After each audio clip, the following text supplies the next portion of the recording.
J'ai 25 ans. Elle en a 46.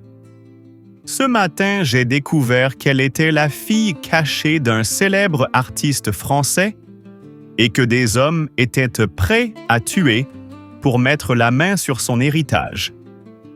Notre histoire d'amour idyllique à Beaulieu-sur-Mer venait de se transformer en un cauchemar dont nous ne sortirions peut-être pas vivants. Je m'appelle Antoine, j'ai 25 ans et je croyais que ma vie se résumerait à mon modeste emploi de libraire dans la vieille ville de Nice. Tout a changé ce jour de mars où elle est entrée dans ma boutique, telle une apparition.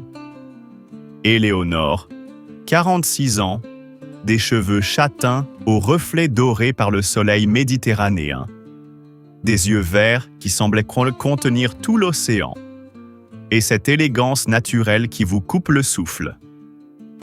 Elle cherchait des ouvrages sur l'architecture néo-grecque de la Côte d'Azur, plus précisément sur la Villa Kérylos. En tant que diplômée en histoire de l'art, le sujet me passionnait. Nous avons parlé pendant des heures, jusqu'à ce que le crépuscule transforme la boutique en un sanctuaire doré. Vous avez une connaissance remarquable pour votre jeune âge, avait-elle remarqué avec un sourire qui m'a fait battre le cœur plus vite. Les jours suivants, elle est revenue. Nos conversations sont devenues le point d'ancrage de mes journées. À 25 ans, je me sentais souvent perdu, incertain de mon avenir. Mais quand je parlais avec Éléonore, le monde semblait s'éclairer. Notre premier vrai rendez-vous eut lieu au Cap Ferrat. Elle m'avait invité à visiter les jardins de la Villa Ephrussi de Rothschild. Je me souviens de sa façon de décrire chaque détail architectural, comme si elle avait personnellement participé à la conception des lieux. Mon père était architecte, m'avait-elle confié, alors que nous admirions la vue sur la baie. Il a travaillé sur plusieurs villas de la Riviera avant de disparaître. Il y avait une tristesse dans sa voix qui m'a intrigué. Au fil des semaines, j'ai remarqué d'autres détails troublants. Son appartement modeste de Villefranche-sur-Mer contrastait avec sa culture raffinée. Elle possédait des livres rares qui valaient une fortune. Et parfois, je la surprenais à dessiner des croquis d'une précision remarquable. Un soir, alors que nous dînions dans un petit restaurant du port, un homme nous avait observés avec une insistance dérangeante. Éléonore était devenue nerveuse, pressant notre départ. « Ce n'est rien », avait-elle murmuré, mais ses mains tremblaient. La vérité a explosé par une nuit d'orage. Des hommes avaient forcé la porte de son appartement. Terrifiée, Éléonore m'avait appelé. Quand je suis arrivé, elle sanglotait, entourée de papiers éparpillés. Mon père n'était pas un simple architecte, avait-elle avoué, le visage marqué par l'angoisse. C'était Laurent Lefebvre. Le nom m'avait stupéfié. Laurent Lefebvre, le célèbre artiste disparu en 1985, dont les œuvres se vendèrent désormais pour des millions. Avant de mourir, il a caché ses carnets secrets, avait-elle poursuivi. Ils contiennent les esquisses de ses œuvres inachevées et les plans d'une technique révolutionnaire. Ces hommes veulent les voler. Nous avons quitté Villefranche dans la nuit, emportant seulement l'essentiel. Éléonore connaissait une maison abandonnée du Cap Ferrat, propriété de son père, où les carnets étaient cachés depuis des décennies. Les premiers jours dans la vieille demeure furent étrangement paisibles, malgré la peur qui nous habitait. Le matin, nous explorions la maison, découvrant les traces du passage de Laurent Lefebvre. L'après-midi, Éléonore me racontait son enfance, élevée dans l'ombre d'un génie torturé. Le soir, Nous nous aimions avec une passion que je n'avais jamais connue, chaque étreinte scellant notre complicité naissante. Mais le danger nous rattrapa rapidement.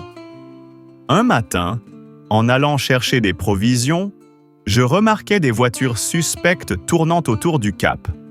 Ils nous avaient retrouvés. Ils arrivèrent au crépuscule, 5 hommes déterminés, menés par un collectionneur sans scrupules nommé Dubois. Je me battis avec une rage que j'ignorais posséder, utilisant ma connaissance des lieux pour créer des pièges, protégeant Éléonore de mon corps. Le combat fut d'une violence inouïe.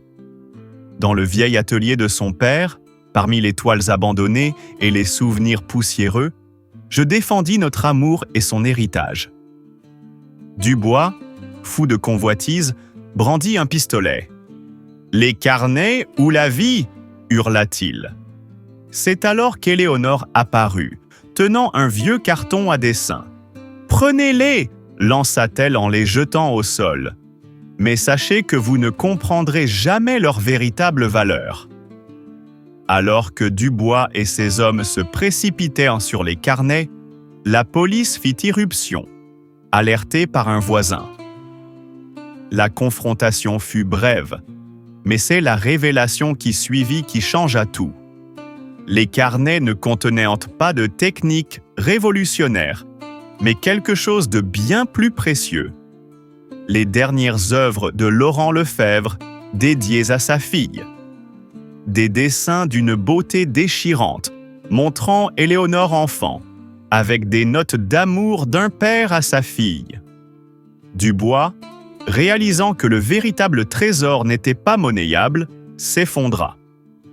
L'héritage qu'il convoitait tant était en fait l'amour d'un père pour sa fille, quelque chose qu'aucun argent ne pouvait acheter. Aujourd'hui, Éléonore et moi vivons à Menton, dans une petite maison face à la mer. Elle a créé une fondation pour préserver l'œuvre de son père, organisant des expositions qui révèlent l'homme derrière l'artiste. Moi, j'ai finalement trouvé ma voie en devenant commissaire d'exposition, utilisant mes connaissances pour mettre en valeur des artistes méconnus. Parfois, la nuit, je me réveille encore en sursaut, le souvenir des hommes de Dubois me tenant éveillé. Mais alors qu'Éléonore se blottit contre moi, murmurant des mots apaisants, je sais que chaque moment de peur en valait la peine. À 25 ans, j'ai trouvé dans les bras d'une femme de 46 ans non seulement l'amour de ma vie, mais ma véritable vocation. Notre histoire a commencé dans la peur, mais elle continue dans la lumière. Une lumière aussi brillante que celle qui inonde la Méditerranée en ce moment même.